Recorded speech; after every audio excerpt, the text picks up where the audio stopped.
Subscribe now and press the bell icon. Never miss an update.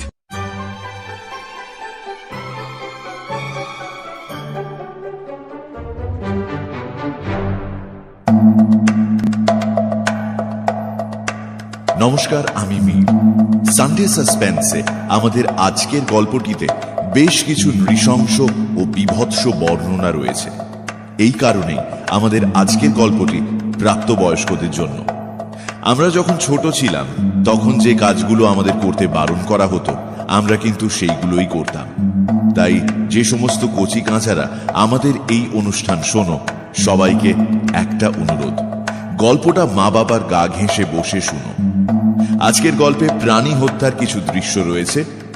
Radio Mirchi কোনোভাবেই প্রাণী হত্যা সমর্থন করে না। ইন্ডিয়ান পিনাল কোড অনুযায়ী প্রাণী হত্যা শাস্তিযোগ্য অপরাধ।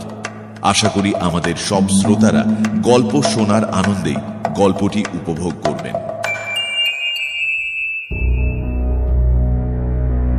বাংলা সাহিত্যের রোমাঞ্চকর কিছু গল্প দিয়ে সাজানো আমাদের এই বিশেষ নিবেদন সানডে সাসপেন্স। আজ আপনার জন্য শায়ক আমানের লেখা গল্প সুর। শায়ক আমানের জন্ম 1992 সালে কলকাতার তেঘরিয়ায়। ইঞ্জিনিয়ারিং পাশ করলেও তিনি সাহিত্য চর্চাকেই নিজের পেশা হিসেবে বেছে নেন। মিডনাইট হরর স্টেশন বলে একটি ইউটিউব চ্যানেল রয়েছে তার, যেখানে তার লেখা এবং পাঠ করা একাধিক গল্প রয়েছে। এছাড়াও তার 3টি উপন্যাস আরিন ও আদিম দেবতার উত্থান, তার চোখের তারায় এবং ভাসান বাড়ি প্রকাশিত হয়েছে বিভা প্রকাশনী থেকে।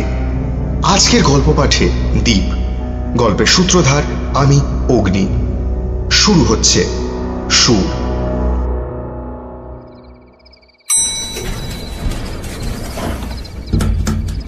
টুম করে একটা শব্দ হতেই 18 তলার লিফটের দরজা খুলে গেল এবং সামনে তাকাতেই বিনোদের মনটা শরতের কাশের মতো দুলে উঠল।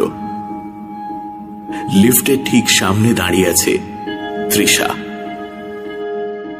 এই স্টুডিওতে জয়েন করার পর থেকেই তৃষাকে ভারী ভালো লাগে বিনোদের। রিসেপশনিস্টের কাজ করে তৃষা, সেই সঙ্গে মাঝে মাঝে ভয়েস ওভারেও কাজে লাগে। মুখটা পুতুলের মতো, টুকটুক করছে ফর্সা। তবে যে জিনিসটা সব থেকে বেশি চোখ টানে বিনোদের, সেটা হলো তৃষার চোখ। ভরাট ডাগর চোখে কুচকুচে কালো অস্থির চোখের মণি, সারাক্ষণ যেন কাউকে খুঁজে চলেছে।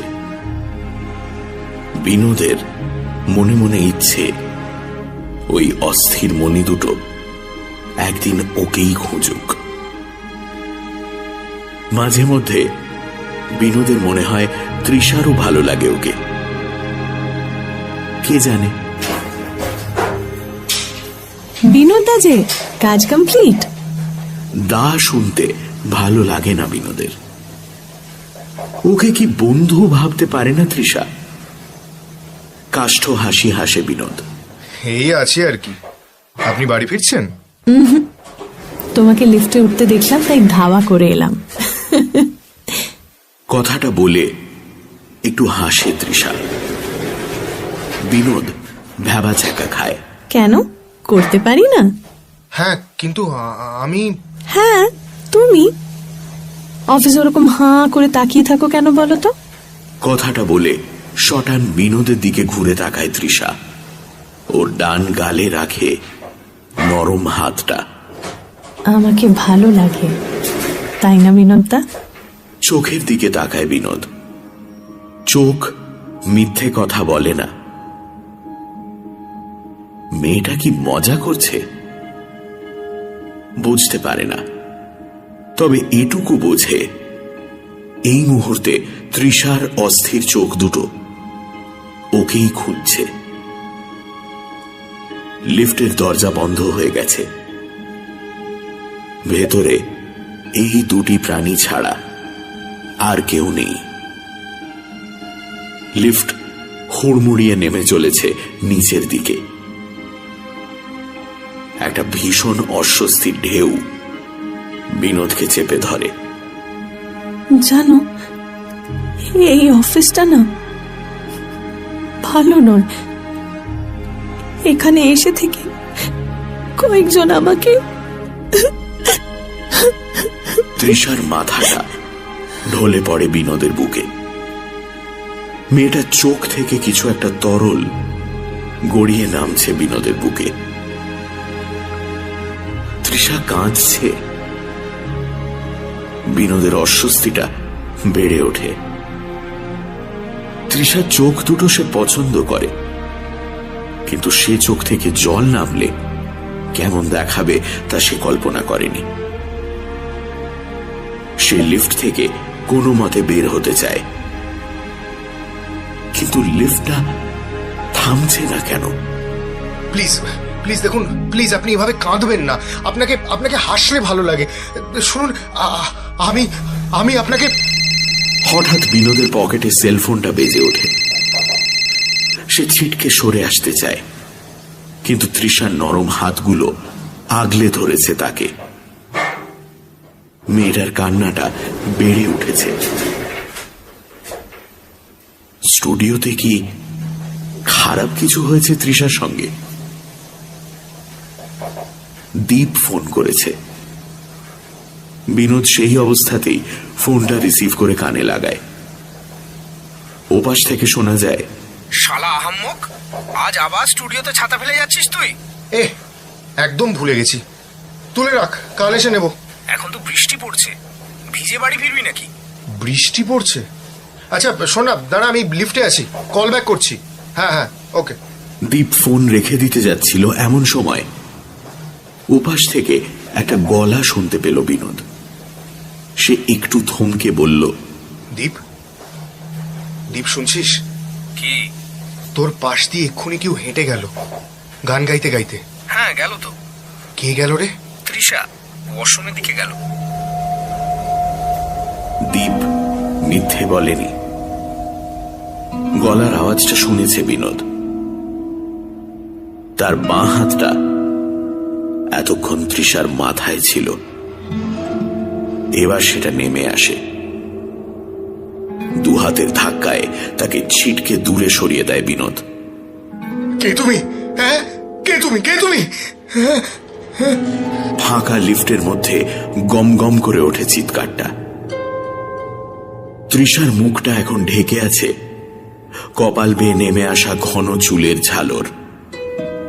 একটা মিষ্টি সুর কানে আসছে বিনোদের। সুরটা সে একটু আগেই কোথাও শুনেছে। ও মা, আমি তৃষা, সেই যার চোখ দুটো ভালো লাগে তোমার। দেখবে এখন আমার চোখ দুটো। বিনোদের শরীরের মাঝখান দিয়ে একটা সরীসৃপ উঠছে মনে হয় তার। মুখটা একটুও দেখা যাচ্ছে না। ধীরে ধীরে তৃষার দুটো হাত উঠে আসে। চুল দুপাশে সরিয়ে নিজের মুখটা দেখাতে চায় সে। চোখ সরালে চলবে না, তাকিয়ে থাকো আমার দিকে। দেখো দেখো আমার চোখ দুটো। বিনোদা, তাকাও আমার চোখের দিকে, দেখো। বিনোদের পা কেঁপে ওঠে। নিজের বুকের দিকে তাকায় সে। এতক্ষণ বুকে যে তরল স্পর্শটাকে সে জল ভেবেছিল, সেটা জল নয়, রক্ত। মাঝখান থেকে চিরে চুল দুদিকে ফাঁক করছে তৃষা। তাকিয়ে আছো তো? তাকিয়ে আছো?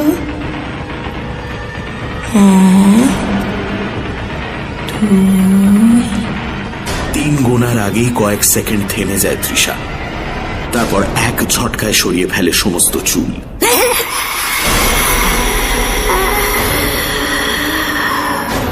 তীব্র আকাশ বিদীর্ণ করা পৈশাচিক হাসিতে ফেটে পড়ে সে।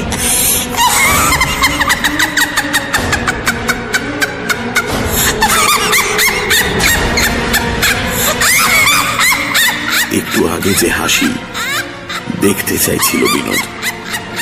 তার ঘন হরিণ চোখের মণিটা এখন উধাও।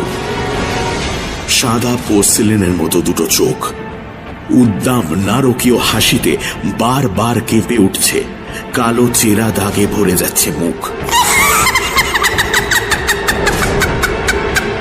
তৃষার শরীরটা বদলে যাচ্ছে অন্য কিছুতে। একটু আগের সেই মিহি সুরটা বেড়ে চলেছে।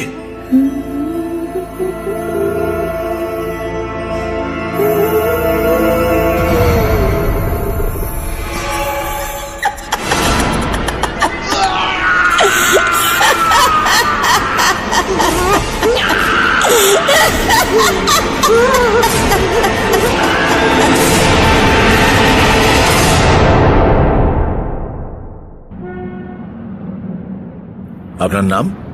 দীপ্তাংশু স্যার, দীপ্তাংশু মিত্র। ভিকটিম শেষ আপনাকেই কল করেছিল। সেদিনের কথা মনে পড়লে এখনো গায়ে কাঁটা দিচ্ছে দীপের। এই কদিন রাতে ভালো ঘুম হয়নি। চোখ বুঝলেই বিনোদের মাঝখান থেকে দুভাগ হয়ে যাওয়া শরীরটা। স্টুডিওরই ওয়েটিং রুমে ইন্টারোগেশন চলছে। দীপের সামনে বসে আছেন ইন্সপেক্টর নিরলস ব্যানার্জি। ভদ্রলোকের বয়স 50-এর কাছাকাছি। সুঠাম রিজু চেহারা, শান্ত ঘন চোখে চেয়ে আছেন সামনের টেবিলে বসা দুজনের দিকে। একটু আগে লিফটের সিসিটিভি ফুটেজ দেখার পর থেকেই তার ভুরু দুটো কুঁচকে আছে। ও কল করেনি স্যার, আমি করেছিলাম। ছাতা নিয়ে যেতে ভুলে গেছিল। ভাবলাম এখনো বেশি দূর যায়নি, তাই কল করে ফিরে আসতে বললাম। গলায় অস্বাভাবিক কিছু খেয়াল করেছিলেন? অস্বাভাবিক কিছু আমি শিওরলি বলতে পারবো না, তবে মনে হয় একটু এক্সাইটেড লাগছিল। কবজির ওপর রাখা নোটবুকে কিছু লিখে নিলেন ইন্সপেক্টর। তারপর মুখ তুলে বললেন, দেখুন দীপবাবু, খুন একটা হয়েছে, মানে খুনি একজন আছে, এবং এখানে যেভাবে খুন হয়েছে তাতে আত্মহত্যার কথা ভাবাই যায় না। খুনি একেবারে চোখে আঙুল দিয়ে দেখিয়ে দিতে চাইছে এটা খুন। স্ট্রেঞ্জ। স্যার, আপনি তো ফুটেজটা দেখলেন, তারপরেও বলবেন এটা স্বাভাবিক খুন? অলৌকিক কিছু সাজেস্ট করতে চাইছেন? ফুটেজ যা দেখা যাচ্ছে সেটা অ্যাবসার্ড বটে, কিন্তু অলৌকিক ছাড়াও তার ব্যাখ্যা দেওয়া যায়। ফুটেজে আমরা দেখছি সেদিন সন্ধে 7:15-তে 18 তলা থেকে লিফটে ওঠেন বিনোদবাবু। সে সময় লিফটে তিনি একাই ছিলেন। তবে ওঠার পর থেকেই তিনি অস্বাভাবিক আচরণ শুরু করেন। দেখে মনে হয় যেন তার সঙ্গে অন্য কেউ আছে। কারো সঙ্গে কথা বলতেও শোনা যায়, অথচ স্পষ্ট দেখা যাচ্ছে লিফট ফাঁকা। আমরা ধরে নিতে পারি কোনো রকম মানসিক সমস্যা ছিল তার, হ্যালিউসিনেশন। এর কিছুক্ষণ পর লিফটের আলো নিভে যায় এবং মিনিট 10 আলো বন্ধ থাকে। আলো জ্বলে উঠতে দেখা যায় বিনোদবাবুর দেহ লিফটের মেঝেতে পড়ে আছে এবং শরীর মাঝখান থেকে দুভাগ করে কাটা। কোয়াইট আ গোর। কিন্তু এমন তো হতেই পারে যতক্ষণ আলো বন্ধ ছিল তার মধ্যে কেউ লিফটে ঢুকে খুনটা করে বেরিয়ে যায়। দীপের পাশের চেয়ারেই বসেছিল জয়ন্ত। সে বলল, 10 মিনিটের মধ্যে একটা মানুষকে আধখানা লম্বালম্বি করে কেটে ফেলা এটা সম্ভব স্যার। তাছাড়া লিফটের লোক বলছে ওই সময়ের মধ্যে লিফট একবারও থামেনি। চলন্ত লিফটের মধ্যে মানুষ কি করে ঢুকবে বলুন তো? মানে আপনাদের যুক্তি হলো একটা ফাঁকা অন্ধকার লিফটের মধ্যে একটা নিরস্ত্র মানুষ নিজেকে 2-আধখানা করে কেটে ফেলেন, দ্যাট টু কোনো ওয়েপন ছাড়া। এটা কোনো মানুষের কাজ নয় স্যার। সেদিনের ঘটনার পর প্রায় দিন 7 কেটে গেছে। স্টুডিওর পরিবেশ আগের থেকে কিছুটা শান্ত হয়েছে। কাজকর্ম আবার শুরু হয়েছে আগের মতো। বিনোদের দেহ পোস্টমর্টম করে আলাদা কিছু পাওয়া যায়নি। তারা জানিয়েছে ক্লিন কাট, কোনো ধারালো অস্ত্র দিয়ে ওপর থেকে নিচ অবধি মাছের মতো কাটা হয়েছে মানুষটাকে। শরীরের দুটো ভাগেই অন্য কোনো আঘাতের চিহ্ন নেই। আপনাদের স্টুডিওটা কতদিনের? ওই বছর 5 হবে। মালিক তো আপনি? দ্বীপের দিকে চেয়ে জিজ্ঞেস করেন ব্যানার্জি। আগে হ্যাঁ। কি ধরনের কাজ হয় এখানে? সাউন্ড স্টুডিওতে যা হয় আর কি। অনেকে গান রেকর্ড করতে আসে, আমরা সুরও তৈরি করে দিই দরকার হলে। তারপর ধরুন ফলি থেকে শুরু করে আপনার। মোট কজন কাজ করে এখানে? সবাই মিলে 5 জন স্যার। স্টুডিওটা তো বেশি বড় নয়। নামগুলো বলবেন? আমরা 2 জন ছাড়া তৃষা বলে একটি মেয়ে আছে। তাছাড়া বিকাশ দা রেকর্ডিংটা দেখেন। বেশ, আপনারা কি কাজ করেন? তৃষা রিসেপশনিস্ট। কোনো ক্লায়েন্টের ফিমেল ভয়েস ওভার দরকার হলে ওই করে দেয়। বাকি আমরা 3 জন সাউন্ড মিক্সিংটা দেখি। আর যিনি মারা গেছেন, আই মিন বিনোদ কাঞ্জিলাল, ও মেনলি ভয়েস ওভারটাই করত।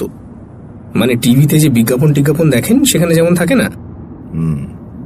নোট বইটা বন্ধ করে পকেটে রাখেন ব্যানার্জি। তারপর জয়ন্তর দিকে চোখ ফিরিয়ে বলেন, আপনি এখন যেতে পারেন। দীপাংশু বাবুর সঙ্গে একটু দরকার আছে আমার।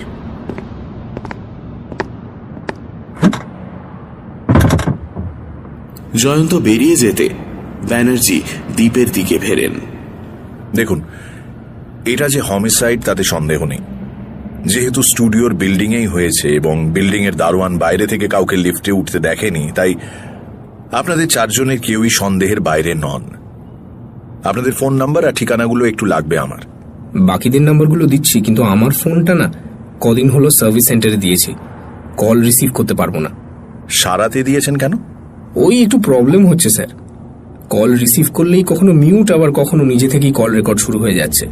কিছুটা এগিয়ে বসলেন ইন্সপেক্টর। মানে আপনার সঙ্গে বিনোদবাবুর কলটাও রেকর্ড হয়ে থাকতে পারে? দ্বীপের চোখ দুটো বিস্ফারিত হয়ে ওঠে। হ্যাঁ স্যার, হতে পারে। আমার একদম খেয়াল ছিল না। যদি হয়ে থাকে তাহলে ওই রেকর্ডিংটা আমার চাই। ফোনটা ঠিক হয়ে এলেই আমি আপনাকে। না, এক্ষুনি লাগবে আমার। সার্ভিস সেন্টারের নাম্বার আছে? এই রে, আমার কাছে তো নেই, কিন্তু ইন্টারনেটে খুঁজলে পাওয়া যাবে। লুক ফর ইট, তারপর কল করে বলুন ওটা এক্ষুনি পাঠিয়ে দিতে। দীপ দ্রুত ল্যাপটপ টেনে নিয়ে সার্চ করতে শুরু করে। ব্যানার্জি ঘর থেকে বাইরে বেরিয়ে গোটা স্টুডিওটা ভালো করে ঘুরে দেখতে থাকেন। মোট 4টি রুম, একটা রিসেপশন কাম ওয়েটিং রুম, একটা রেকর্ডিং রুম, আর 2টো বড় ঘরে মেশিনে মিক্সিং হয়। রেকর্ডিং রুমের দুদিকের দেওয়ালে 2টো বড় কাঁচের জানলা। 2টো জানলা দিয়ে 2টো মিক্সিং রুমের ভেতর দেখা যায়। রেকর্ডিং রুমের শিল্পীকে হাতের ইশারায় কিছু সংকেত দেওয়ার জন্যই ব্যবহার হয় জানলাগুলো। তবে মূলত মিক্সিং রুম থেকে কণ্ঠশিল্পীর সঙ্গে যোগাযোগ রাখা হয় হেডফোনের মাধ্যমে। ব্যানার্জি ফাঁকা রেকর্ডিং রুমের ভেতর ঢুকে এলেন। ঘরে 2টো চেয়ারের ওপর 2টো হেডফোন রাখা। সেগুলোতে কান রাখলে মিক্সিং রুমগুলোর ভেতরের শব্দ শোনা যাবে। ব্যানার্জি প্রথম হেডফোনটায় কান রাখতে রুম এ এর স্পিকারে বাজতে থাকা বাউল গানের সুর শুনতে পান। সেই সঙ্গে 2 জন মানুষের কথাবার্তা। গানে ঠিকঠাক সুর বসছে কিনা সেই নিয়ে আলোচনা চলছে। সরে এসে দ্বিতীয় হেডফোনটায় কান রাখলেন তিনি।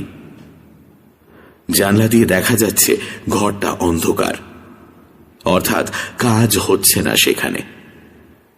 অথচ একটা মিষ্টি সুর বেজে চলেছে হেডফোনে।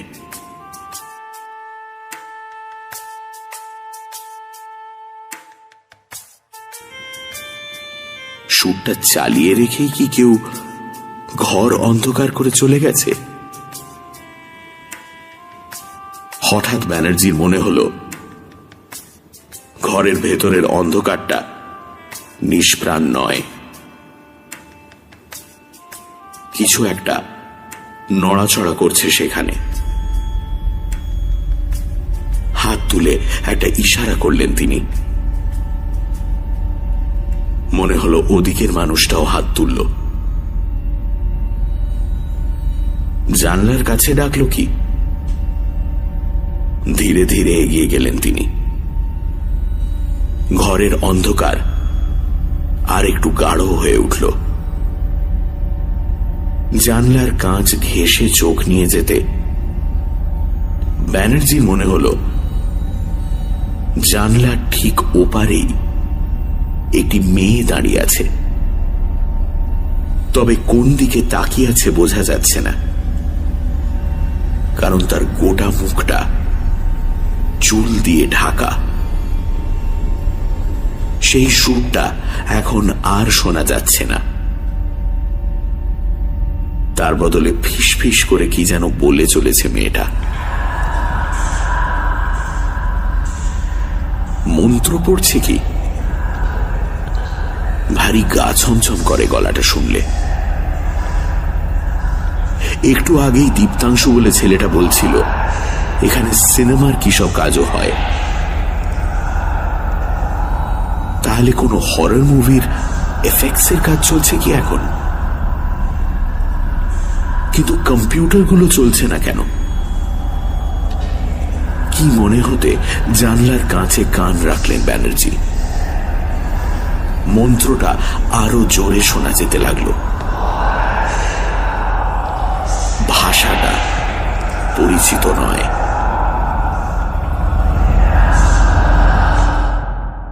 হঠাৎ থেমে গেল সব শব্দ। অখণ্ড নৈশব্দে ভরে উঠল জানলার কাঁচ। কয়েক সেকেন্ড অপেক্ষা করলেন ব্যানার্জি। 1, 2, 3। এক ঝটকায় জানলায় মুখ ফেরাতেই তার বুকের ভেতরটা ঠান্ডা হয়ে গেল। মেয়েটা আরো কিছুটা এগিয়ে এসেছে, জানলার ওপারে একদম তার মুখোমুখি দাঁড়িয়ে আছে। এখনো আগের মতোই চুল দিয়ে ঢাকা মুখটা। এবার তার নিঃশ্বাসের শব্দ শোনা যাচ্ছে, কিন্তু একটা খটকা লাগলো ব্যানার্জির।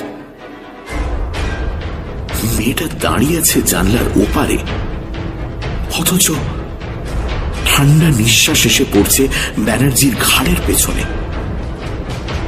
কি করে হয়? কি করে? আতঙ্কিত চোখে ব্যানার্জি খেয়াল করলেন মেয়েটা জানলার ওপাশে দাঁড়িয়ে নেই। কাঁচের জানলার ওপাশে তার প্রতিচ্ছবিটা পড়েছে, অর্থাৎ সে দাঁড়িয়ে আছে এপারে। একই আতঙ্কে চিৎকার করে উঠলেন ব্যানার্জি। সঙ্গে সঙ্গে ঘরের দরজা খুলে গেল। দীপ এসে ঢুকল ঘরে। ব্যানার্জি হাঁপাতে হাঁপাতে পাশে তাকিয়ে দেখলেন জায়গাটা ফাঁকা, কেউ নেই সেখানে। Sir, sir! ব্যানার্জি চিৎকারে একটু অবাক হয়েছে দীপ। একবার ঢোক গিলে বলল, ওই রেকর্ডিংটা এসে গেছে স্যার, আমার মেল আইডিতে। গ্রেট, চলুন। সামলে নিতে সময় লাগলো ইন্সপেক্টরের। রিসেপশনের দিকে এগোতে এগোতে বললেন, আচ্ছা, মিক্সিং রুম বি তে কোনো কাজ হচ্ছে আপনাদের? না, পুজো দেরি আছে, তাই কাজের চাপ কম। ঘরটা এখন ফাঁকাই থাকে। দীপের ল্যাপটপে একটা হেডফোন গুঁজে রেকর্ডিংটা শুনতে লাগলেন ব্যানার্জি। রেকর্ডিং এর কয়েক জায়গা মিউট হয়েছে। লিফটের ভেতরে নেটওয়ার্কের অবস্থাও খুব একটা ভালো নয়, ফলে কথাগুলো স্পষ্ট নয় খুব একটা। ব্যানার্জি ভলিউম ফুল করে মন দিয়ে শুনতে লাগলেন। দীপ, দীপছিস? তোর পাশ দিয়ে কোনে কেউ হেঁটে গেল গান গাইতে গাইতে। হ্যাঁ, গেল তো। কে গেল রে? তৃষা ওয়াশরুমের দিকে গেল। তৃষা ওয়াশরুমের দিকে গেল। বিনোদের গলায় উত্তেজনার ছাপ স্পষ্ট। রেকর্ডিং এর একটা জায়গায় আটকালেন ব্যানার্জি। দীপ এপার থেকে তৃষার নাম বলতেই আচমকা কথা থামিয়ে দিল বিনোদ। ধরা আতঙ্কিত গলায় একটা প্রশ্ন করল, কে তুমি? হ্যাঁ, কে তুমি? কে তুমি? অর্থাৎ লিফটে কেউ ছিল ওর সঙ্গে, নাকি এটাও হ্যালুসিনেশনের অঙ্গ? আবার প্লে করতে অন্য একটা জিনিস কানে এলো ব্যানার্জির। একটা মিষ্টি সুর। বিনোদের ফোন তো এখনো ধরা আছে, তাও সুর ভেসে আসছে কোথা থেকে?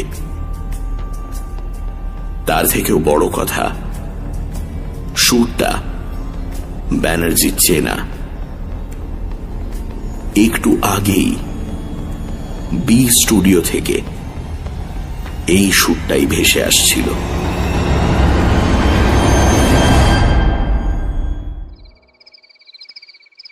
রিককে ঘুম পাড়িয়ে ক্রিবটা একবার দুলিয়ে একটা ক্লান্ত দীর্ঘশ্বাস ফেলে বিছানায় ফিরে এলো বিকাশ। ক্রিবের পাশেই রাখা 2 ইঞ্চি স্পিকারে রিমির গলার রেকর্ড করা একটা লালাবাই চালিয়ে দিয়েছে।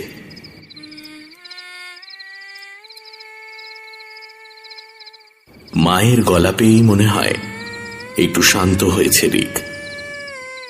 রাত হতে মাকে দেখতে না পেয়ে পাড়া মাথায় করছিল ছেলেটা। আপাতত ঘুমিয়ে পড়েছে। নিশ্চিন্ত হয়ে বিছানায় ফিরে এসে হাত পা ছড়িয়ে শুয়ে পড়ে বিকাশ। আজ সারাদিন একটা বড় অডিও প্রজেক্টের রেকর্ডিং ছিল।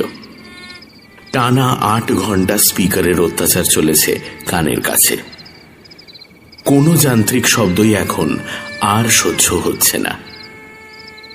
ফোনটাও সাইলেন্ট করা, কেবল লালাবাইটা কানে আসছে।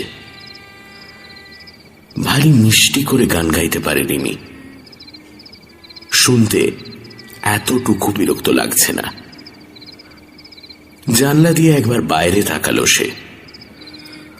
ওদের ফ্ল্যাটটা 11 তলায়, ফলে আশেপাশের ঘরবাড়ি প্রায় কিছুই চোখে পড়ে না। একটা অতিরিক্ত বেড়ে ওঠা নারকোল গাছ রাতের হাওয়ায় মাথা দোলাচ্ছে কিছু দূরে। তাছাড়া জানলার গোটাটা জুড়েই কালচে লাল আকাশ। নারকেল গাছটার মাথা দোলানো দেখতে দেখতে ঘুম পায় বিকাশের। এসি চলছে। চাদরটা গায়ের ওপর টেনে নেয়। বিকাশের শরীরটা লম্বা, ফলে পায়ের খানিকটা বেরিয়ে থাকে বিছানার বাইরে।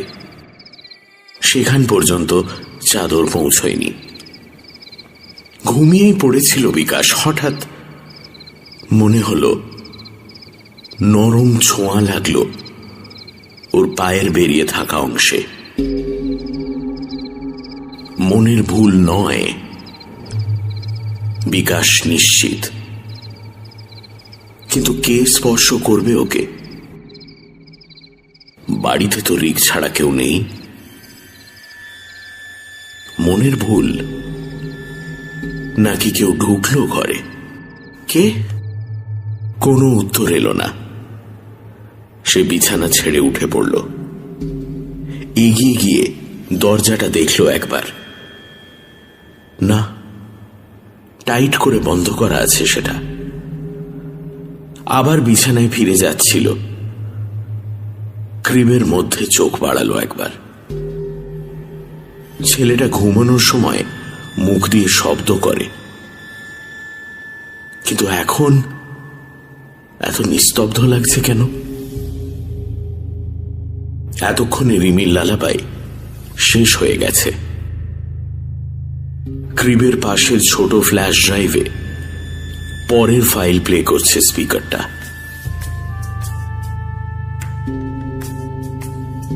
কিন্তু একটা কারণে একটু অবাক হয় বিকাশ। এটা গান নয়, এটা একটা সুর। একটু আগেই সুরটা শুনছিল, ভারী মিষ্টি আদুরে সুর। সে বন্ধ করল না। ক্রিবের পাশে নীল নাইট ল্যাম্পটা জেলে নিল বিকাশ, আর সঙ্গে সঙ্গে আঁতকে উঠল। ঘুমের ঘোরে নিজের গায়ের জামাটা উপরে তুলে মাথা ঢেকে ফেলেছে রিক, আর নিঃশ্বাস নিতে পারছে না। ও গড! মনে মনে কথাটা বলে জামাটা নামিয়ে দেয় বিকাশ। বাচ্চাটার সমস্ত মুখ লাল হয়ে গেছে। দম নিতে নিতে মুখ দিয়ে কিছু শব্দ করে রিক।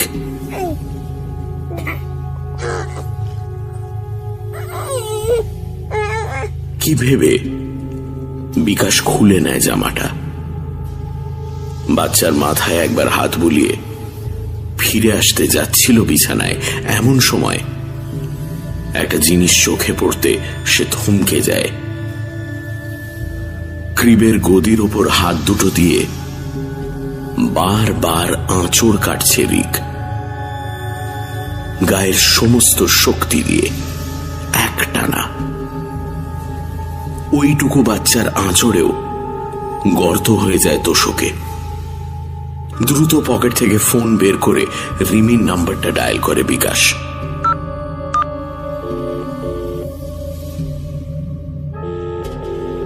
কয়েকবার রিং হওয়ার পর ওপাশ থেকে গলা শোনা যায়, একদম ঠিক সময় ফোন করেছো, যেই ঘুমিয়েছিলাম অমনি।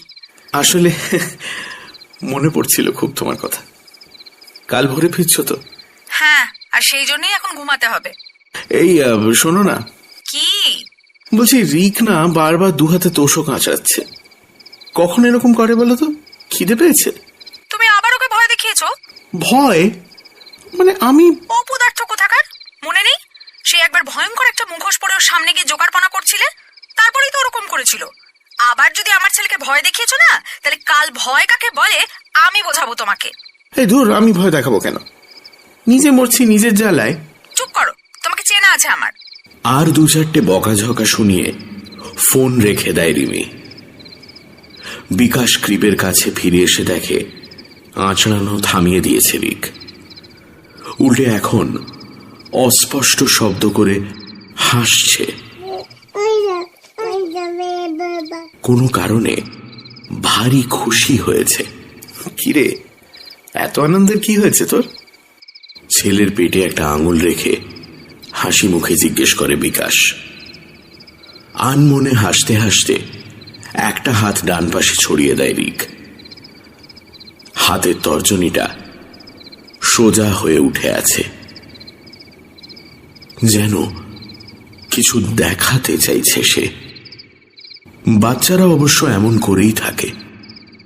কি মনে হতে সেটা লক্ষ্য করে ঘরের দেওয়ালের দিকে তাকায় বিকাশ। রিক জানলার দিকে আঙুল দেখাচ্ছে। একটা 8 মাসের বাচ্চা জানলা দেখাবে কেন? না, এমনিই তুলেছে হয়তো আঙুলটা। বিকাশ ফিরে আসতে যাচ্ছিল বিছানার কাছে, এমন সময় একটা ব্যাপার খেয়াল করে। রিমির গলায় গান আবার শোনা যাচ্ছে, কিন্তু এবার আর স্পিকার থেকে নয়। গানটা ভেসে আসছে ফ্ল্যাটের জানলার বাইরে থেকে। রিকের হাসির শব্দ বেড়ে ওঠে সেই সঙ্গে।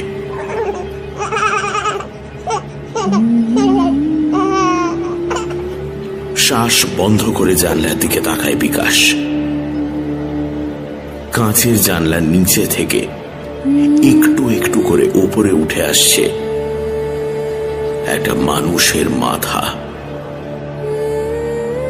চুল, চোখ, মুখ। এই মুখ বিকাশ চেনে, রিমি। কিন্তু 11 তলার জানলায় বিকাশের দিকে দৃষ্টি স্থির করে গেয়ে চলেছে রিমি। মুখে মৃদু হাসি, ডান হাতটা উপরে তুলে হাতছানি দিল। জানলাটা খুলতে ইশারা করল। বিকাশ মন্ত্রমুগ্ধের মতো এগিয়ে গিয়ে খুলল জানলাটা। তুমি এখানে এভাবে? তুমি তো বললে দেখতে ইচ্ছে করছে আমাকে, বলনি? হ্যাঁ, কিন্তু বিকাশের মনে হলো এবার ও জ্ঞান হারাবে। মাথার ভিতরেও একটা চাপা যন্ত্রণা সবকিছু গুলিয়ে দিচ্ছে বারবার। বাইরে দাঁড়িয়ে থাকবো? ভিতরে আসতে বলবে না? জানলা থেকে সরে দাঁড়ায় বিকাশ। রিমি দু হাতে জানলা ধরে ভেতরে ঢুকে আসে। আমার না খুব খিদে পেয়েছে জানো। কথাটা বলতে বলতে এগিয়ে যায় রিকের দিকে। রিকের হাসিটা এখন অস্বাভাবিক শোনাচ্ছে।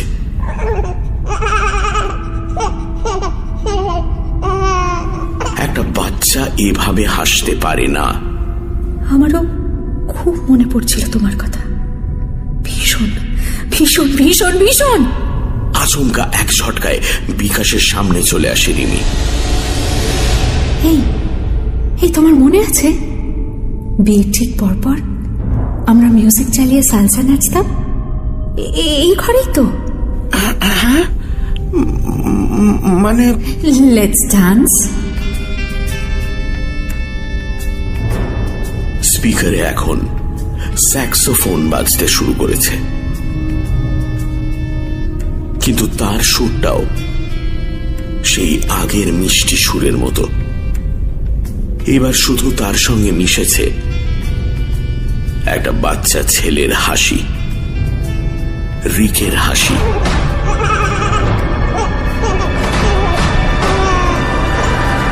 বিকাশের কোমরে দুটো হাত রাখে রিমি। কিশোরী মেয়ের মতো উচ্ছল দেখায় তাকে। খলখলিয়ে হেসে ওঠে সে।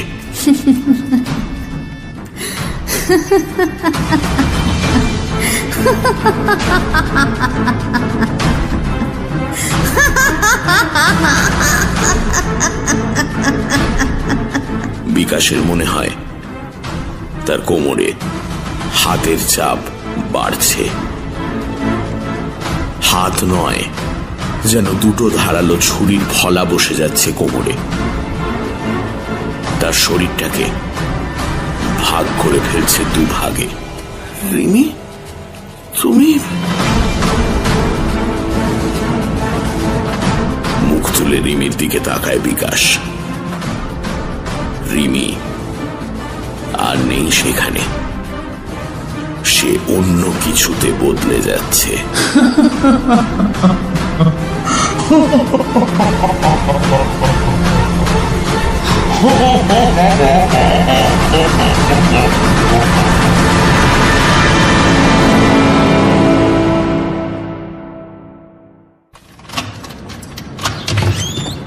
দরজা খুলে অবাক হয়ে গেলেন নিরলস ব্যানার্জি।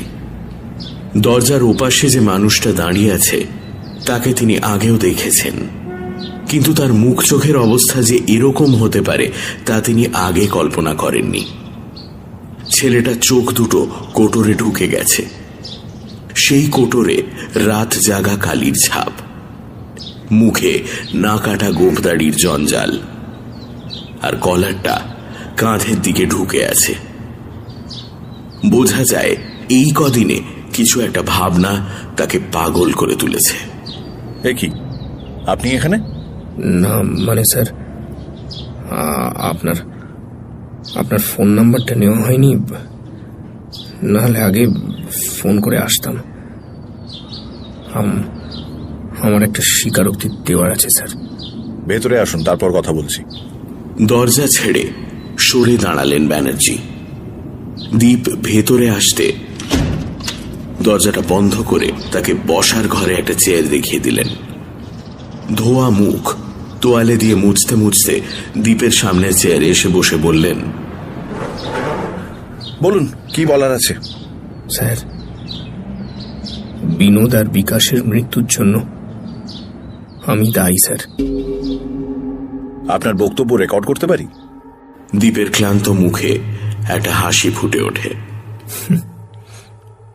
তা পারেন, কিন্তু সেই রেকর্ডিং কারো হাতে গেলে আমি জেলে যাব কিনা জানি না, তবে অ্যাসাইলামের টিকিট নিশ্চিত। নিজের স্মার্টফোনের রেকর্ডিং বাটন অন করে টেবিলে রাখেন ব্যানার্জি। তারপর মুখ তুলে বলেন, হোয়াট এভার। নিন, বলুন এবার। একবার গলা খাঁকারি দিয়ে বলতে থাকে দীপ, ছোট থেকেই দেখছি আমাদের পরিবারের সঙ্গে মিউজিকের একটা বড় যোগাযোগ রয়েছে। আমার দাদুর বাবা, তিনি ছিলেন ভারত বিখ্যাত মিউজিশিয়ান, নাম বললে চিনতেও পারবেন। শুধু তাই নয়, মিউজিকের খোঁজে দেশ দেশান্তরে ঘুরেও বেড়াতেন। সংগ্রহ করে আনা শিট মিউজিক একটা হলদে ডায়েরিতে লিখে রাখতেন। পৃথিবীর নানা প্রান্তের প্রায় 150 রকম বাজনার কালেকশন ছিল তার। কোন মিউজিক কোন ইনস্ট্রুমেন্টে বাজাতে হবে সেটাও লেখা থাকতো ওই ডায়েরিতে। যাই হোক, তার মৃত্যুর পর আমার দাদুর কাছে আসে সেই ডায়েরি আর ইনস্ট্রুমেন্টস। সেখান থেকে ইভেন্চুয়ালি আমার বাবার কাছে। বাবারও যে মিউজিকে আগ্রহ ছিল না তা নয়, কিন্তু অল্প বয়সে কাগজের ব্যবসায় নেমে বিরাট টাকা লস খান তিনি। মার্কেটে ভয়ানক ধার বাকি পড়ে যায়। উপায়ন্তর না দেখে তিনি দাদুর ইনস্ট্রুমেন্টের কালেকশন থেকে কিছু ইনস্ট্রুমেন্ট বেচে দেন। আমার যখন 15 বছর বয়স, তখন সেই ডায়েরিটা বাবার থেকে আমার হাতে আসে। বাবা ডায়েরিটা আমায় হাতে দিয়ে বলেছিলেন, দেখ দীপু, এই ডায়েরিটা আমাদের বংশের সম্পদ। পৃথিবীর প্রায় 100টা দেশের এমন সব অজানা সুর এতে লেখা আছে যা আজ পৃথিবী থেকে হারিয়ে গেছে। এইসব সুর বাজাতে পারলে তোর ভেতরের সমস্ত সংকীর্ণতা, হিংসা, ঘৃণা সব মুছে যাবে। শুধু ডায়েরির একেবারে শেষ পাতায় একটা সুর লেখা আছে, ওইটা কোনোদিন বাজাতে যাস না, সর্বনাশ হবে। আপনি তো জানেন স্যার, যেটা বারণ করা হয় সেটার প্রতি আমাদের আগ্রহ জন্মায় বেশি।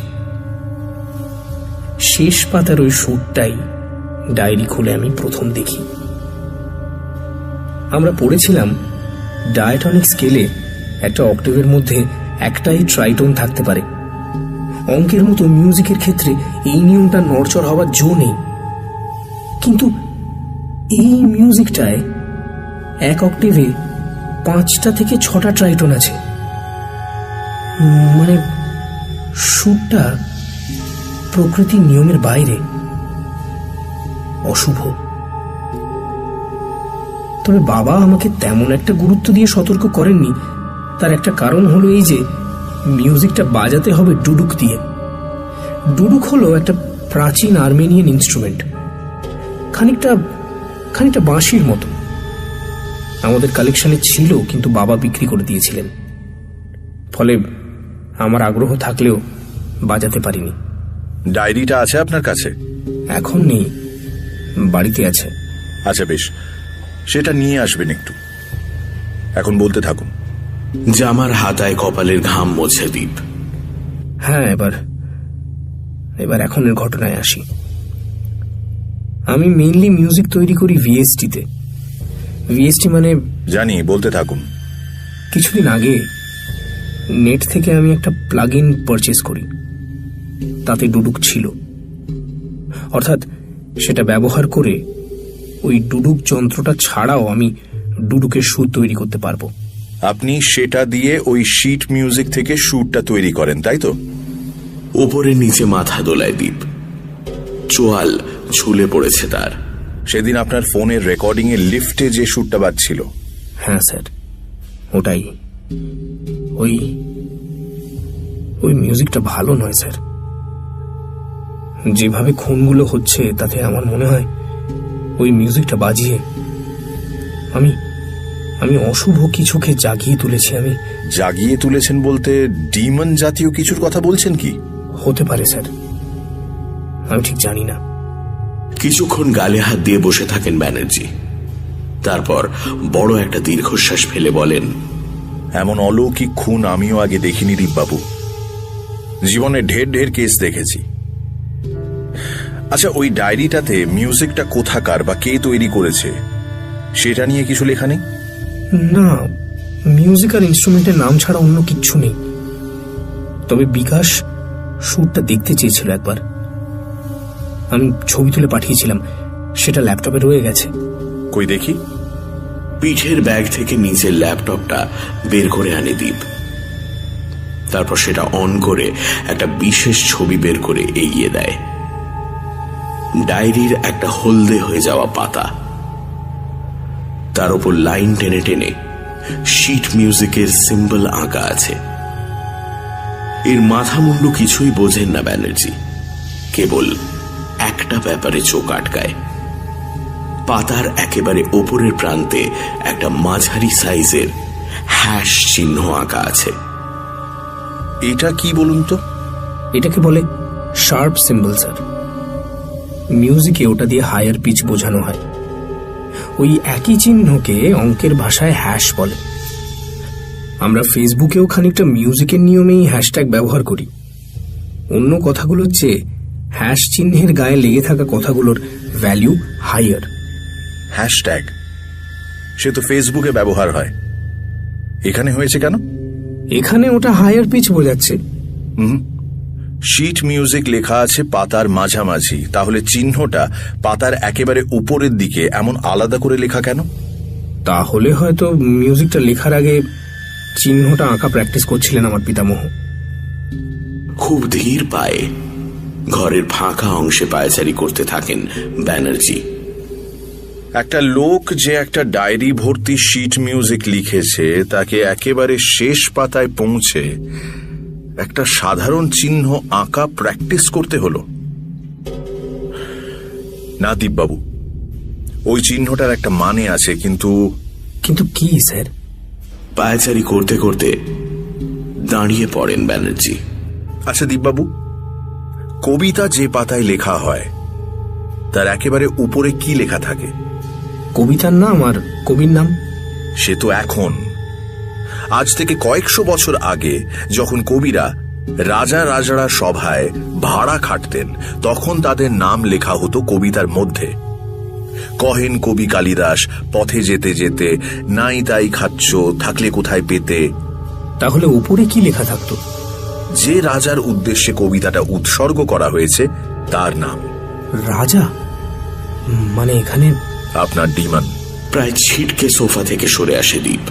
স্যার স্যার আমার খেয়ালই ছিল না এই হ্যাশ চিহ্নটা এসেছে একটা পৌরাণিক ডিমানের থেকে। হ্যাঁ, গ্রিকরা ওই ডিমানকে বোঝাতে এই চিহ্ন ব্যবহার করত। ডিমানের নাম বিলেত। কথিত আছে বিলেত যেখানে যায় সেখানেই বিশেষ কোনো সুর বাজতে থাকে।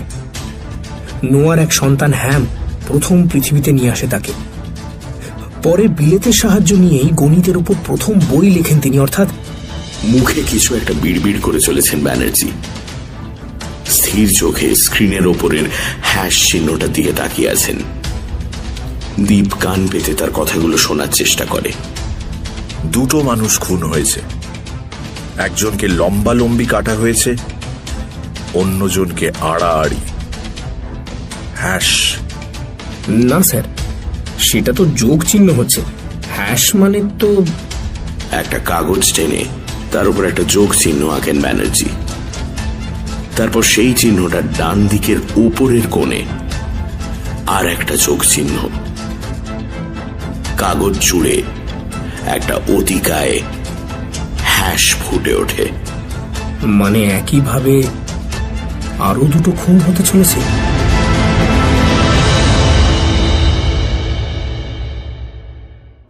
কিরে, রেডি তো? হ্যাঁ আছি। তুমি কিউটা দাও। হ্যাঁ দিচ্ছি, একবার শুনে নে আগে। আপনাদের সবার অনুরোধে এবার পুজোয় আসতে চলেছে। এখানে আমি বলছি সঞ্চারী মিত্রের নতুন গানের অ্যালবাম, তাই তো? হ্যাঁ ঠিক আছে, আবার দাও কিউটা। হ্যাঁ, ফাইনাল এটা। আপনাদের সবার অনুরোধে এবার পুজোয় আসতে চলেছে সঞ্চারী মিত্রের। তৃষা থেমে যায়। হেডফোন থেকে ভেসে আসা একটা গলা কানে এসেছে ওর। ওর নাম ধরে ডেকে উঠেছে কেউ। গলাটা বিনোদের। আরে থেমে গেলি কেন? না মানে বিনোদার রেকর্ডিংটা ওখানেই শেষ হয়ে যায় না? আরো কিছু বলা আছে বুঝি? কই না তো। ও ঠিক আছে, তুমি আরেকবার দাও।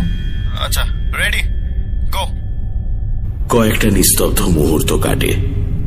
তৃষা অপেক্ষা করতে থাকে। একটা চাপা কান্নার শব্দ ভেসে আসে। তৃষার বুকের ভেতর দিয়ে ঠান্ডা স্রোত নামতে লাগলো। বিনোদ কাঁদছে, খুব চাপা স্বরে কিছু কথাও বলছে যেন সে। চোখ বন্ধ করে তৃষা দুহাতে হেডফোন চেপে ধরে। আমাকে এভাবে মেরে ফেললে তৃষা, তৃষা, আমাকে এভাবে মেরে ফেললে। কান থেকে হেডফোনটা ছুঁড়ে ফেলে দিয়ে চোখ খোলে তৃষা, আর সঙ্গে সঙ্গে বুঝতে পারে গোটা ঘরের আলো নিভে গেছে। শুধু অদ্ভুত একটা শব্দ ভেসে আসছে কোনো একটা কোণা থেকে, যেন নিষ্প্রাণ মৃত একটা শরীরের থেকে টপ টপ করে ফোঁটা ফোঁটা রক্ত পড়ছে। যার শরীর, সে গুনগুনিয়ে একটা সুর ভাজছে।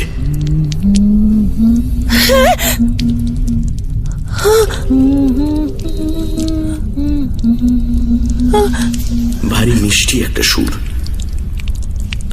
শব্দের উৎসের দিকে এগিয়ে যায় তৃষা। আবছা অন্ধকারের মধ্যে মনে হয় একটা মানুষ দাঁড়িয়ে আছে ওর দিকে পিছন ফিরে। মানুষটাকে ও আগেও দেখেছে। গুনগুন করে সুরটা সেই ভাজছে। বিনোদা। এগিয়ে গিয়ে লোকটার কাঁধে হাত রাখে তৃষা। সঙ্গে সঙ্গে ঘরের আলো জ্বলে ওঠে। লোকটা ওর দিকে পেছন ফেরে। সত্যি বিনোদ দাঁড়িয়ে আছে। স্বাভাবিক গলায় বিনোদ বলে, দেরি হয়ে যাচ্ছে তো, চলুন বাকি রেকর্ডিংটা সেরে নি। কিন্তু কিন্তু তুমি তো। আমি তো কি?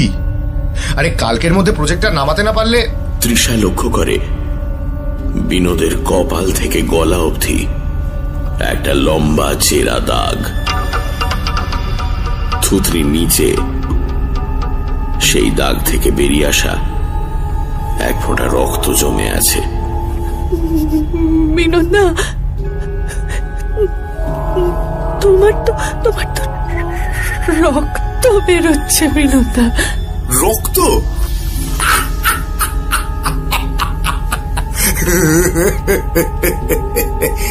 কি করব বল, এমন করে কেটেছিস আমার শরীরটাকে। রক্ত?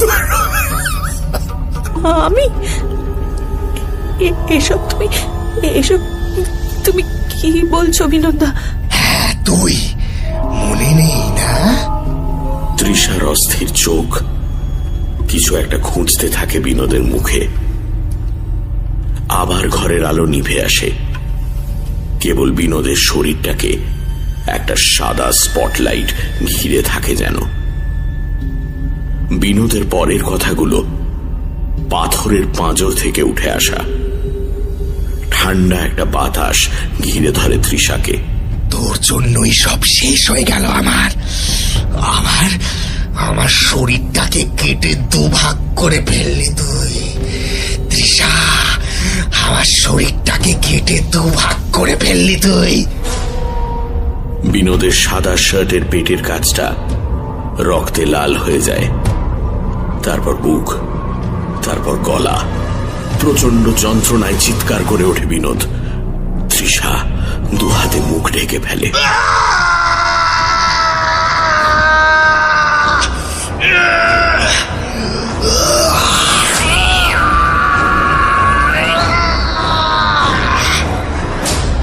আপনাদের সবার অনুরোধে এবার পুজোয় আসতে চলেছে। আপনাদের সবার অনুরোধে এবার পুজোয় আসতে চলেছে।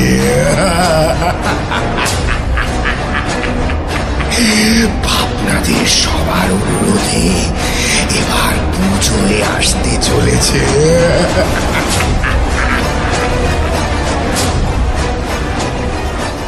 বারবার বেজে চলেছে ভয়েসটা। তৃষা হাঁপাতে হাঁপাতে চারপাশে তাকায়।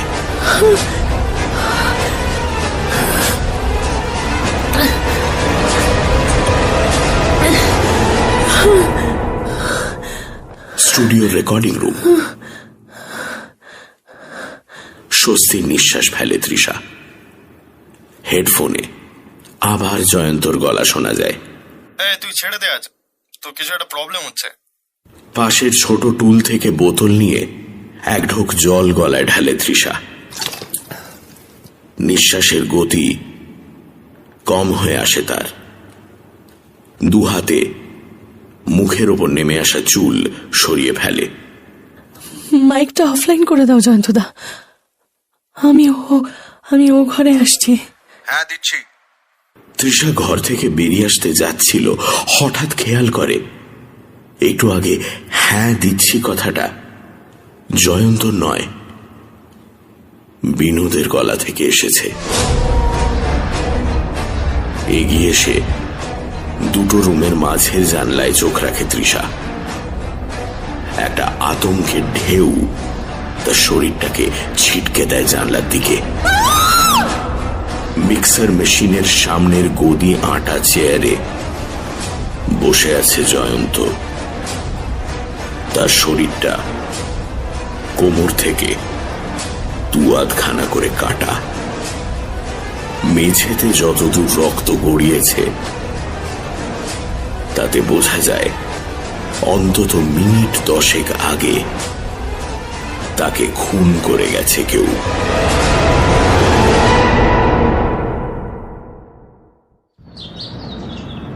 এই মুহূর্তে কে কে আছে আপনাদের স্টুডিওতে? জানি না, এখন নতুন কোনো প্রজেক্ট হাতে নিচ্ছি না আমরা। তবে আগের কয়েকটা পেন্ডিং পড়ে আছে। ওগুলো কি? জয়ন্ত বলছিল তৃষাকে দিয়ে ওগুলো কমপ্লিট করিয়ে নেবে। কখন? জানি না, ওদের কাছে আলাদা চাবি থাকে। আমার কাছে এই কদিন ফোন নেই বলে।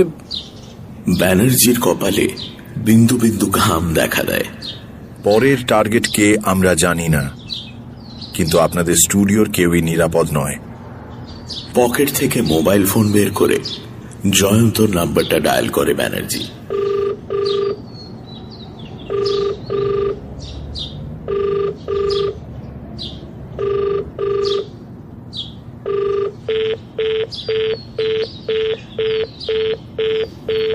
ওপাশে বেশ কয়েকবার রিং হয়ে কেটে যায়।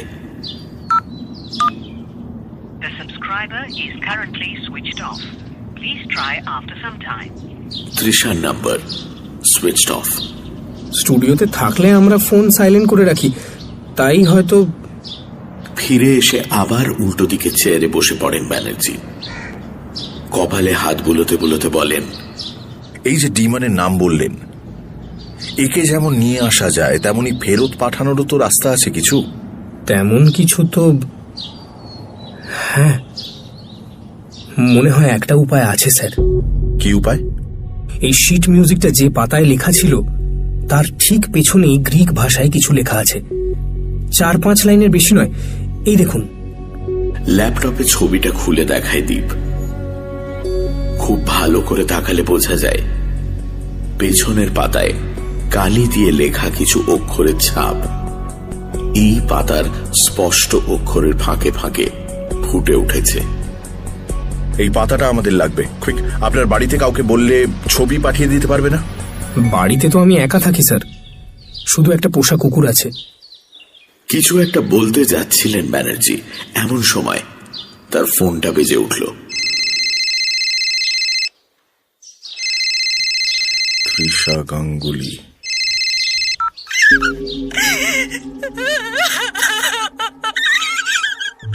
তৃষা গাঙ্গুলি, হ্যালো?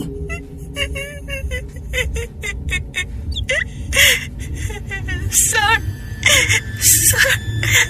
আপনি যত তাড়াতাড়ি পারেন এখানে চলে আসুন স্যার। আপনি শান্ত হন, বলুন কি হয়েছে? Jayanta is dead sir. জয়ন্তকে মেরে ফেলেছে, কেউ খুন করেছে, ওকে খুন করেছে স্যার। আপনি স্টুডিওতে? শুনুন শুনুন, আপনি স্টুডিও থেকে বেরিয়ে লোকজনের মাঝে কোথাও দাঁড়ান, আমি এক্ষুনি যাচ্ছি। ফোনটা ওপাশ থেকে কেটে যায়।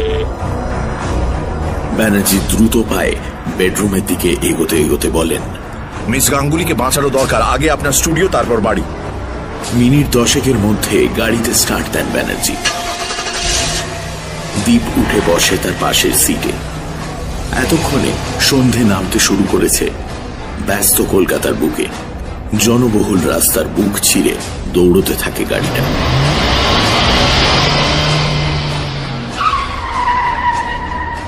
স্টুডিও বিল্ডিং এর সামনে পৌঁছতেই তৃষাকে দেখতে পাওয়া যায়। রাস্তার একধারে একটি আলোকোজ্জ্বল শপিং মলের সামনে দাঁড়িয়ে আছে সে।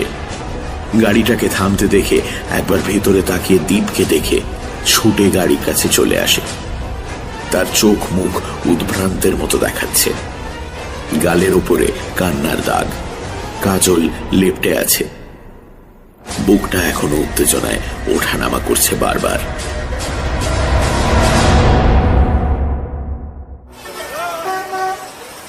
Trisha, get in, get in, get in. Deep গাড়ি থেকে নেমে তাকে পেছনের সিটে বসিয়ে দেয়। তার মুখে কোনো কথা ফুটছে না, শরীরটা কেঁপে কেঁপে উঠছে বারবার। জয়ন্ত কিছু একটা প্রশ্ন করতে যাচ্ছিল দীপ। ব্যানার্জি হাত দেখিয়ে থামিয়ে দেন তাকে। উনি উত্তর দেওয়ার অবস্থায় নেই দীপবাবু। আমি থানায় ফোন করে দিয়েছি, ওরা জিপ নিয়ে আসছে। আপনি বুঝতে পারছেন না স্যার, ওরা ভাববে। না, ভাববে না। একটা গোটা মানুষকে দুআধখানা করে ফেলার শক্তি মিস গাঙ্গুলির গায়ে নেই। সার্কামস্ট্যান্সিয়াল এভিডেন্স কিছুই মিলবে না। But she needs to come up with a story. Google ম্যাপে দীপের বাড়ির লোকেশন দেখে ড্রাইভ করতে থাকেন ব্যানার্জি। দীপ রিয়ার ভিউ মিররে দেখে বারবার জ্ঞান হারিয়ে ফেলছে তৃষা। সে মুখ ফিরিয়ে বাইরে তাকিয়ে থাকে। বুকের ভেতর থেকে একটা চাপা কান্না ঠেলে বেরিয়ে আসে তার। এই সব কিছুর জন্য সে একা দায়ী। ওই সুরটা না বাজালেই।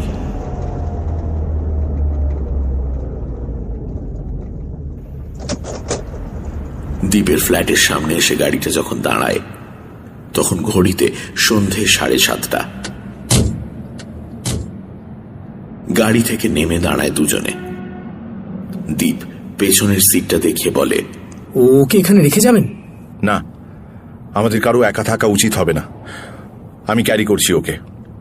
দুহাতে তৃষার অচৈতন্য দেহ কাঁধে তুলে ফেলেন ব্যানার্জি। দীপ ভেতরে ঢুকে লিফটের দিকে এগিয়ে যায়। 5 তলায় উঠে প্যাসেজ বেয়ে প্রায় দৌড়ে আসে দুজনে। দীপ চাবি দিয়ে দরজা খুলে ফেলে। একটা মিশকালো দেহ ভেতর থেকে ঝাঁপিয়ে পড়ে ওর উপরে। একটা জার্মান শেপার্ড। সারাদিন ঘরে বন্দি থাকে কুকুরটা।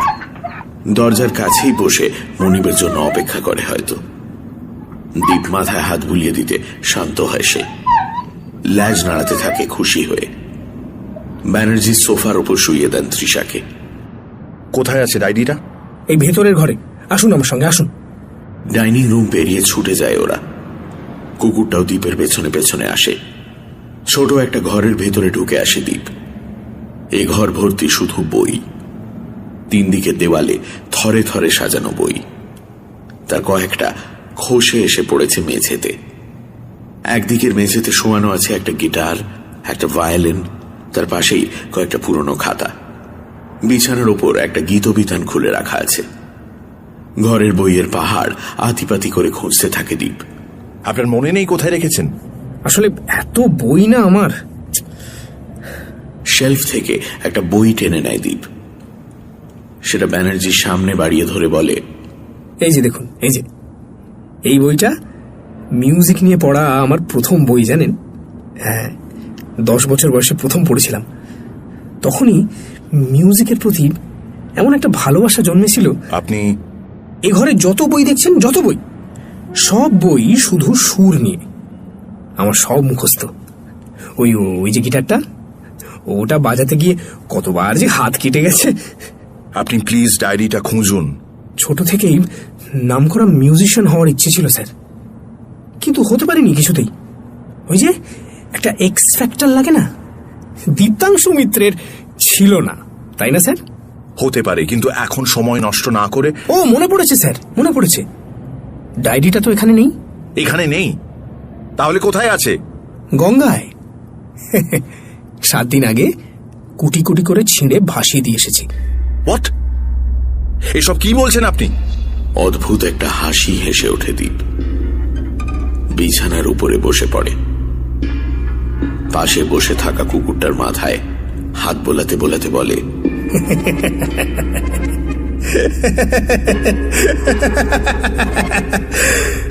বুঝলেন না? আরে ওই দুটো পাতাই তো আমার এক্স ফ্যাক্টর। আর নিজের এক্স ফ্যাক্টর কি অন্য কাউকে দিতে আছে স্যার? ব্যানার্জি এগিয়ে যান দীপের দিকে, কিন্তু তার আগেই কুকুরটা রুখে দাঁড়ায়। মুখ দিয়ে হিংস্র গড়গড় শব্দ বেরিয়ে আসে তার। এই এই আপনি একটু ঘরের বাইরে যান তো, যান যান। কুকুরটা এগোতে থাকে ব্যানার্জির দিকে। ব্যানার্জি পিছিয়ে এসে দরজার বাইরে চলে আসেন। দীপ ঘরের ছিটকিনি তুলে দেয়, তারপর জানলার কাছে এসে দাঁড়িয়ে বলে, বাকি কথা এই জানলা দিয়ে বলুন না হয় স্যার, এখনো খানিকটা সময় আছে। ঘড়ির দিকে তাকায় দীপ, তারপর পিছিয়ে গিয়ে আবার বিছানায় বসে পড়ে। সময় সময় স্যার মিউজিকের জন্য ভারী ইম্পর্টেন্ট জিনিস। টেম্পো বোঝেন তো? জানেন 1 সেকেন্ডের মধ্যে কতগুলো বার অফ নোটস যাবে সেটা বুঝতে হয় খুব ভালো করে। হ্যাঁ, আপনি প্লিজ এসব পাগলামি ছাড়ুন। ভুলে যাবেন না ওই স্টুডিওতে আপনিও কাজ করেন।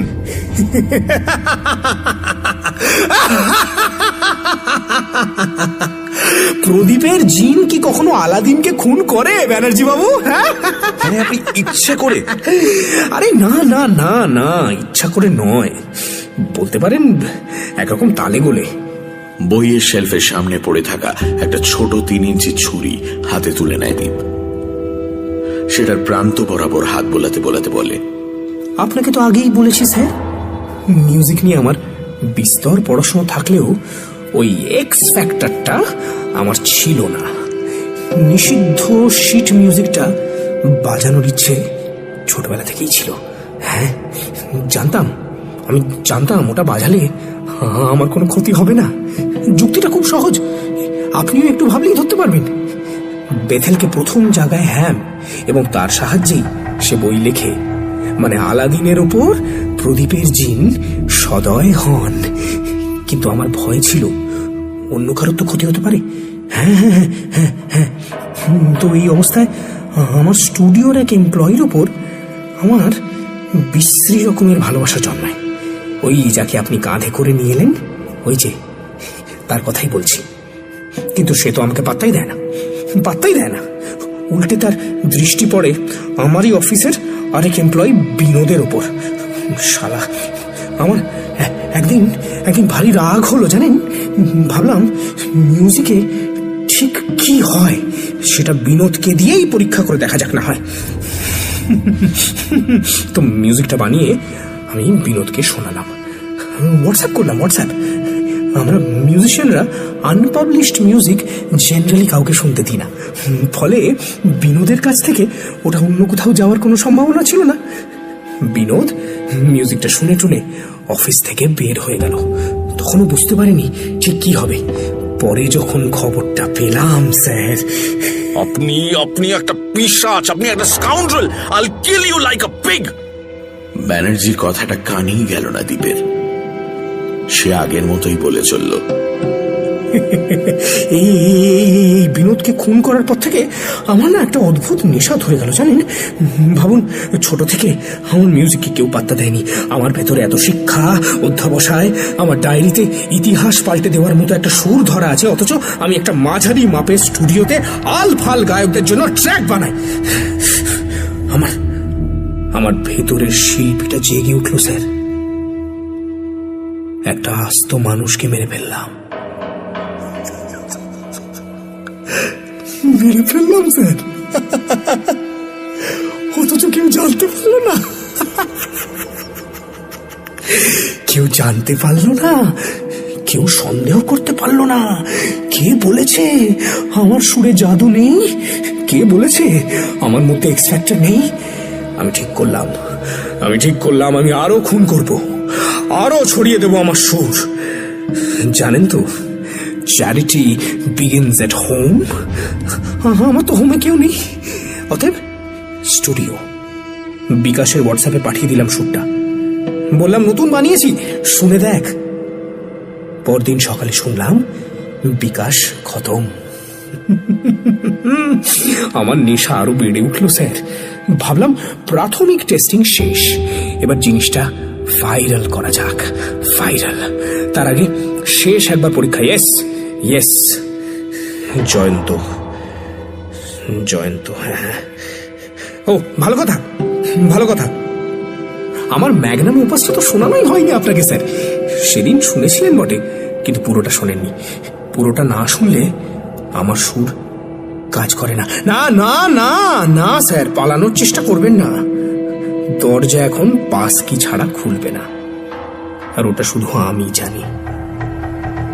পকেটে হাত চালান ব্যানার্জি। তাড়াহুড়োতে অস্ত্রটা আনতে ভুলে গেছেন। আপনি আমাদের খুন করে বাঁচতে পারবেন না, এটা আপনার বাড়ি, আপনি আমাদের এখানে এনেছেন। আগে না, পুলিশ কিচ্ছু ভাববে না।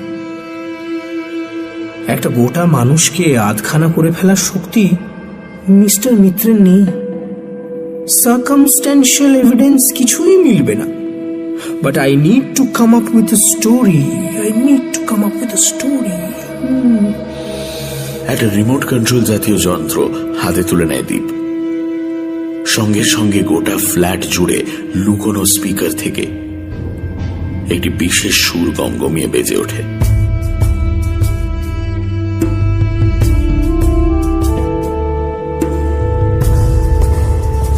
প্রাচীন আর্মেনিয়ান বাঁশি ডুডুক বাজছে।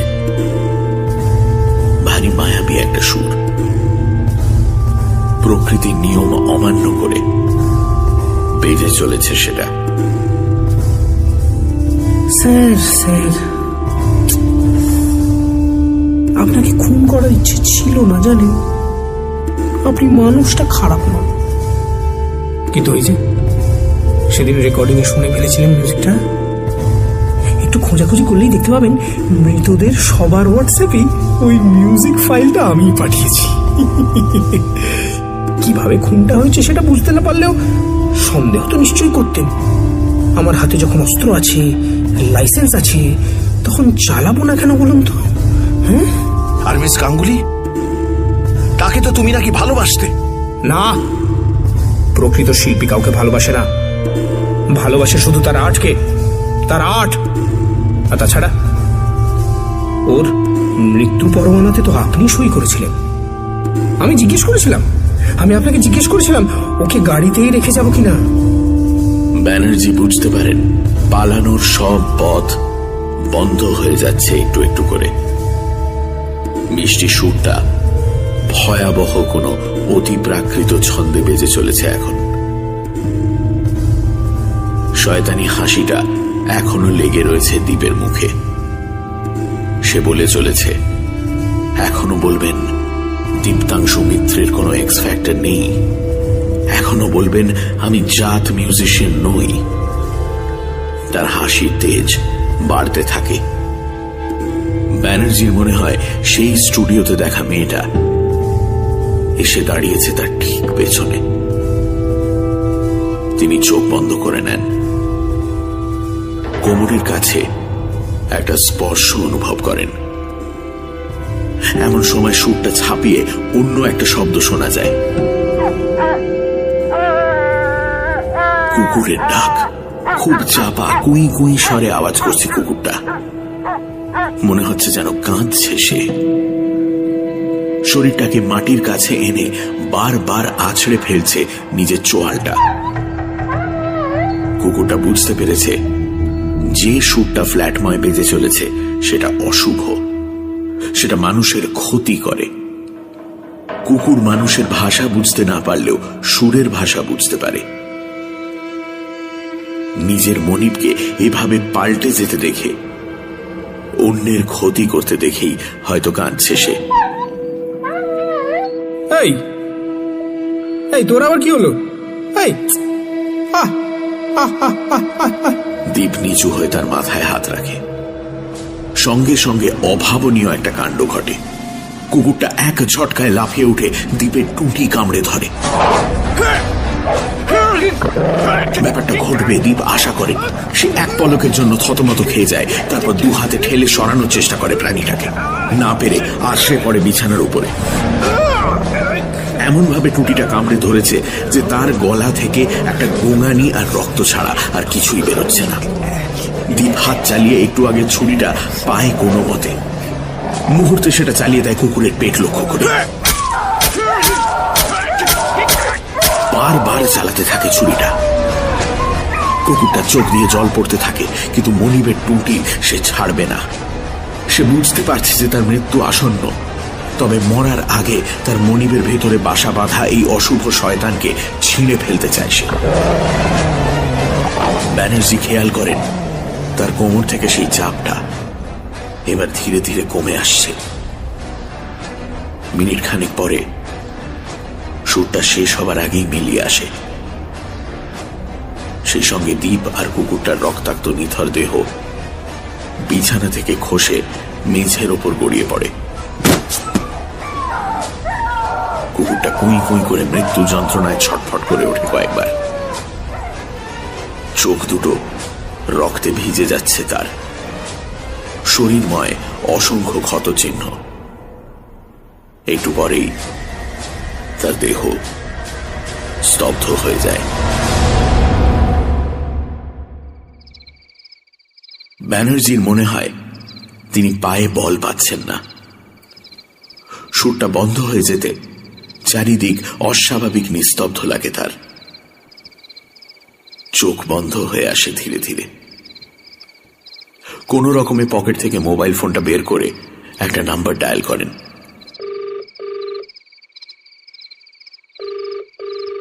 ফোনটা রিসিভ হতে কোনো রেসপন্সের অপেক্ষা করলেন না তিনি। শরীরের সমস্ত শক্তি একত্র করে উচ্চারণ করলেন, সেন্ড হেল্প।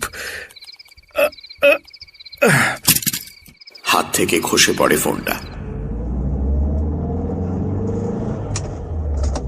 জ্ঞান ফিরতে তৃষা দেখে একটা গাড়ির ব্যাক সিটে শুয়ে রয়েছে সে। গাড়িটা ধাবমান। উঠে বসে সামনের সিটে। ব্যানার্জিকে দেখতে পায়। মনটাকে একটু শান্ত করে জিজ্ঞেস করে, কোথায় যাচ্ছি আমরা? আগে তোমাকে বাড়িতে ড্রপ করব, তারপর একটু থানায় যাব, দরকার আছে। আর দীপ, ও কোথায় গেল? ব্যানার্জি কিছুক্ষণ চুপ করে থাকেন। কলকাতার রাস্তায় এখন গাড়ি ঘোড়ার সংখ্যা কমে এসেছে। তৃষা বুঝতে পারে তার বাড়ির পথেই চলেছে গাড়িটা। দীপের বাড়িতে কি হলো বলুন তো? আর জয়ন্ত? সেসব পরে হবে না হয়। Oh God, I can't think. আমি কিছু বুঝতে পারছি না। You look devastated. একটা গান শুনবেন? It will cheer you up. Trisha কিছু উত্তর দেয় না। ব্যানার্জি হাত বাড়িয়ে কার রেডিওটা অন করে দেন। কয়েক সেকেন্ড কোনো শব্দ শোনা যায় না। তারপর মিষ্টি গানের সুর ভেসে আসে।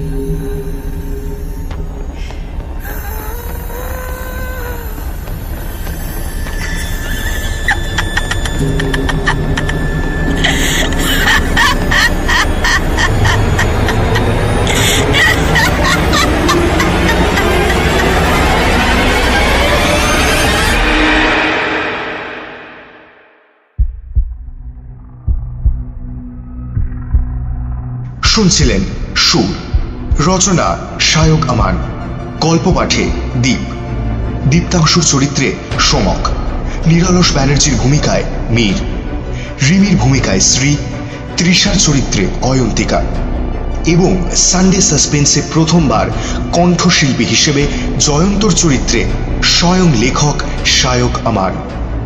বিকাশের চরিত্রে এবং পর্ব পরিচালনায় দীপ, গল্পের সূত্রধার আমি অগ্নি, বিলেত থিম শায়ক, ধ্বনি পরিকল্পনা ও আবহ সঙ্গীত Richard, poster design team asterisk.